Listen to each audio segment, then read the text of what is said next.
For today's video, magluluto tayo ng sweet and sour fish.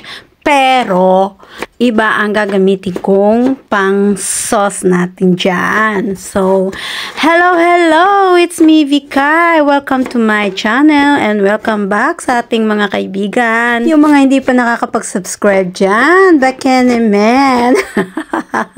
So, eto na nga, umpisahan na natin ang paghahanda ng ating mga kakailanganin sa paggigisa. Siyempre, hindi mawawala ang sibuyas, bawang at luya dyan, mga Marge. Sa pang-asim, gagamit ako ng lemon juice imbes na vinegar.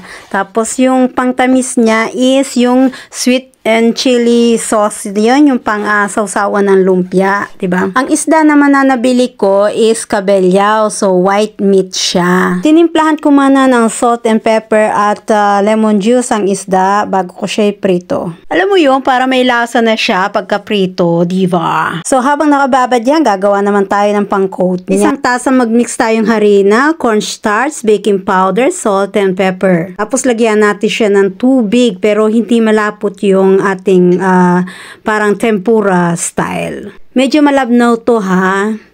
Yang ganito. Kung natin bibigla ng init pag magpiprito. Sa isang kalan naman, doon naman tayo gagawa ng isang sauce natin para sa isda.